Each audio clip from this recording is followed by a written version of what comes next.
Ladies and gentlemen of YouTube, how are you doing? Brian Cusco here at Triple B. Now, I don't usually refer to people as legends until after they've passed, but in this case, I think I'll make a little exception. Today's guest is the legendary Mr. Tom Crutchfield. And Tom had a booth at Daytona and he had his own thing going on over there, so I didn't want to take too much of his time. I did get him to answer a few questions about his views on where the hobby is today versus on where it was back then, and we got to hang out with his albino iguana a little bit, so I hope you guys enjoy it. You're watching Triple B TV.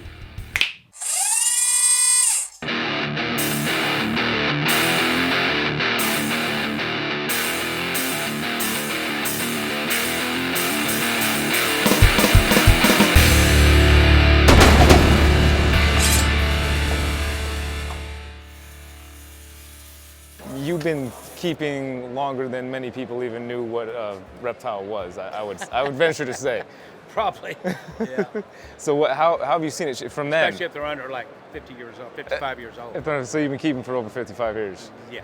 That's pretty impressive. That's long. So you've dedicated your life to it, essentially. I have, and it goes back to when I was 5 years old, and I put ringneck snakes in jars and thought they ate cheese.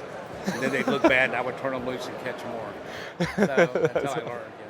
I thought they ate cheese. Yeah, that's cool, man. That's cool. You've seen a lot change over yeah. the past time. But what are some of the biggest changes you've seen from, let's say, when you first started keeping to today? In what way? I mean, it's all changed. So Right. Everything's completely different. it would be. I don't think we have enough time to go into all of the different ways. Gotcha. True. Getting into reptiles today versus, say 40 years ago. What do you see different in somebody's approach? The average person getting into it? Yes. When I was very young, there were not that many of us. We were really rare. And everyone hated reptiles and snakes in particular. Being an oddity, we were in a way looked at differently, and we didn't have internets or anything like that. So we all tried to get in contact with each other. Did you ever realize how the really famous old herpetologists all know each other, kind of? I did notice that. Well, it's because we all started out together. There was no one else. I met Ron Whitaker when he worked at the Miami Serpentarium in the 1960s. And Joe Wasilewski, he's a local Florida herpetologist, pretty famous. I've known Joe since he got out of the Army and worked at, Safari Park there. The basic difference in all those is that we were into it for knowledge, because we love the animals. The passion was not about money or how much money we could make in it. That sort of evolved later, because in my case, I wasn't an academic. I dropped out of college, so. And nobody was professionally breeding back then. Nobody No, was making money. God, no. Dr. Bechtel was the first person I ever heard of breeding anything. It was called albino corn snakes, and that was in the 1960s. So we had a knowledge base, though, but the average person here doesn't have that knowledge base.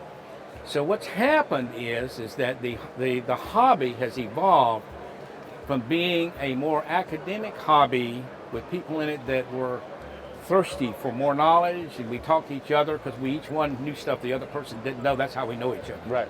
Even by phone, because that's the only way we can talk, or in a rare meeting. The reptile business has evolved now like into the tropical fish industry, like where everybody knows what a gourami is, and every kind of fish morph you can think of, but nobody even knows where a gourami comes from. And like if I ask most of the people here what countries do ball pythons come from, most people would know Africa, but very few would know more than one or two countries. Right. But actually, I think there's 9. It's a basic knowledge base is the biggest difference. Gotcha. Or lack of. Right. That's just the way the information is being presented, right? You got. Correct. When people first go looking into it, they see all this, Correct. and they didn't have to go digging so much for themselves. Correct. Right. But back in the day, because you guys did all the digging for us. Yeah, we didn't even know how to keep. We had no light systems to keep iguanas. We didn't have any UV lights. We didn't know what that was.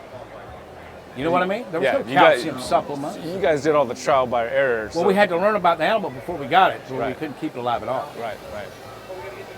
Basically, that's it. Now you don't have to, because everybody knows a little bit from just seeing it, so not as much attention is paid to the details. Right.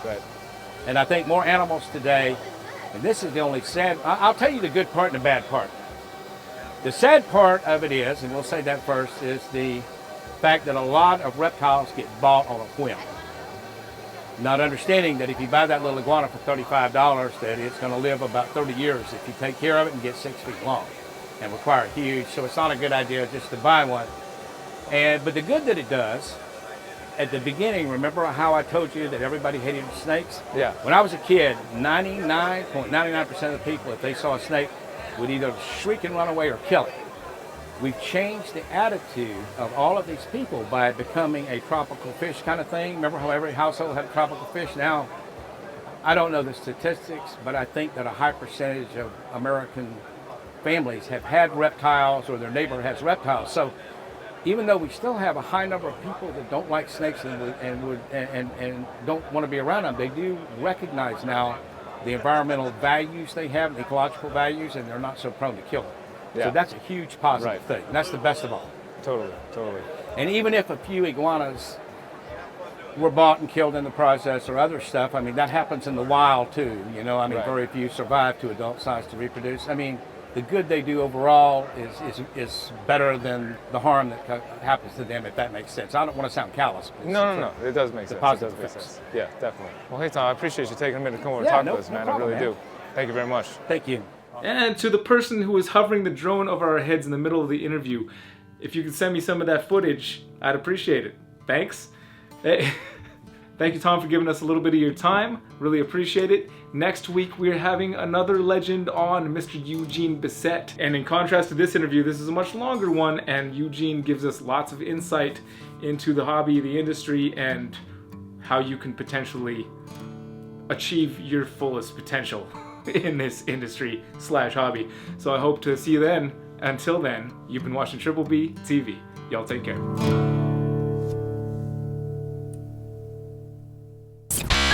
Yeah, that's fine, yeah.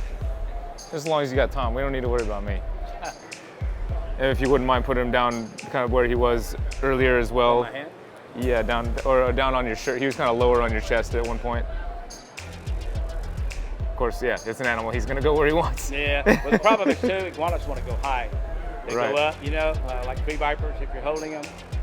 If you ever are doing any venomous and the tree viper's coming up the hook, all you got to do is stop that.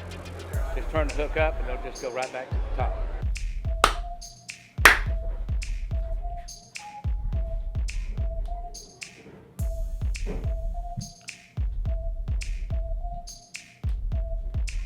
He's incorporating at least. Yeah, he is. He's being a real good boy. Sorry about your face.